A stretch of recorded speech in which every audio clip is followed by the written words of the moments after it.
یہ نہ کہنا گناہ سے بچ نہیں سکتے. تم سچی نیت کر لو, اللہ تمہیں بچا لے گا.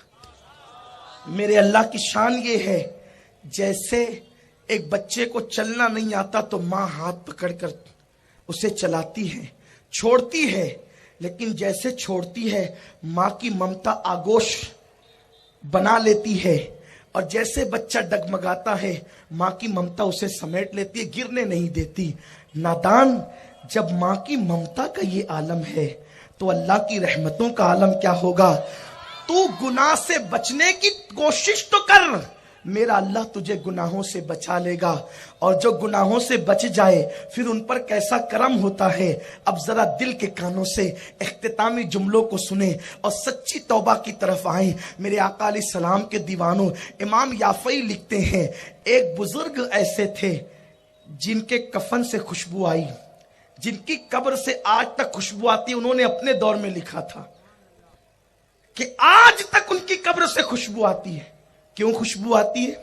وجہ یہ تھی, وہ جوانی کی دہلیز پہ قدم رکھا, تھے بڑے خوبصورت, بڑے حسین و جمیل تھے, کپڑے کی دکان پہ مزدوری کرتے تھے. ایک مالدار عورت کپڑے کی دکان سے گزری, ان پر نظر پڑی, وہ فریبتہ ہو گئی. اس نے پلان بنایا, اس لڑکے کے ساتھ مجھے بدفعلی کرنا ہے, زنا کرنا ہے, برائی کرنا ہے. اور اس تصور کے ساتھ وہ گھر گئی, اپنی کنیز کو کہا جاؤ اور جا کر کے کپڑے کے تھان کے بہانے اس نوجوان کو لے آؤ.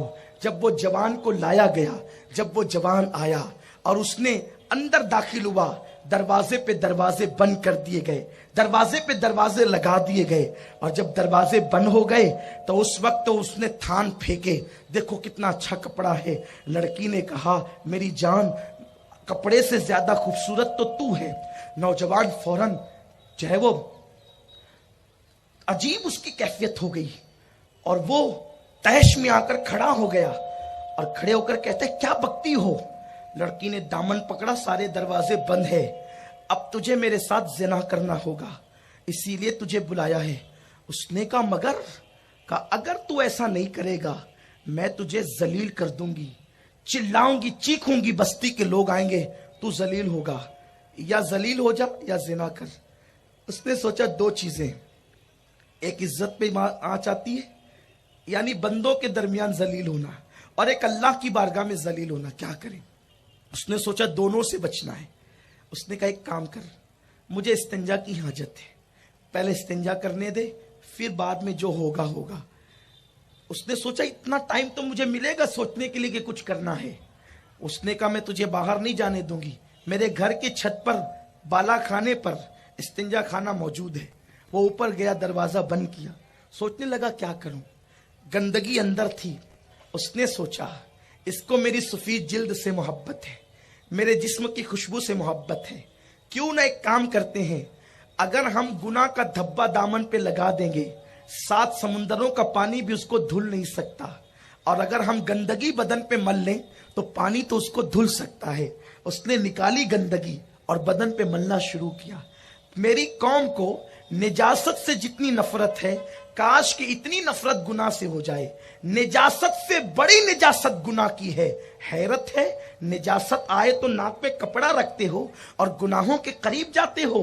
ہم سے بڑھ کر کے مجنون کون ہوگا, پاگل کون ہوگا کہ ہم جو نجاست پانی سے دھلی جا سکتی ہے اس سے تو نفرت کرنا چاہیے, لیکن گناہ سے نفرت نہیں کر رہے ہو.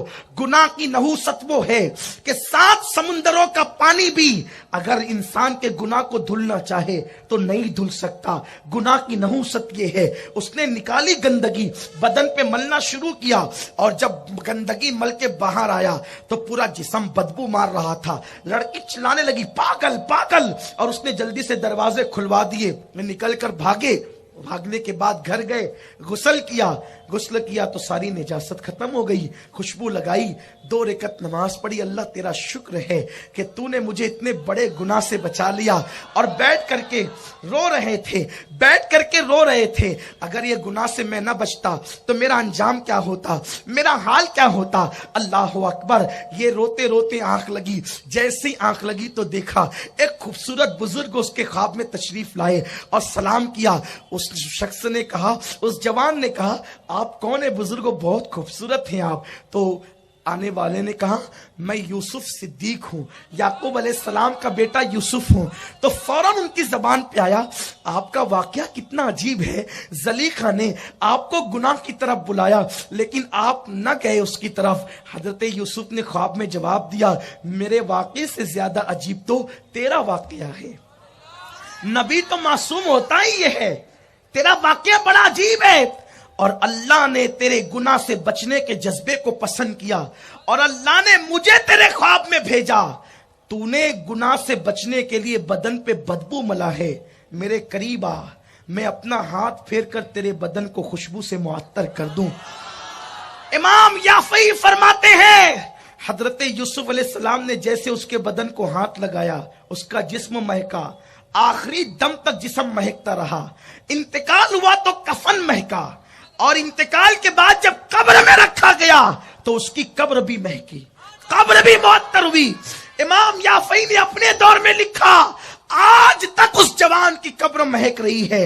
یہ ہے نیکیوں کی برکت, گناہ سے بچنے کی برکت. اور مسلمانوں یاد رکھو, سچا عہد کرو, اللہ ضرور بچائے گا, ضرور بچائے گا. عہد کرنا اپنا کام ہے, بچانا اس کے ذمہ کرم پر ہے.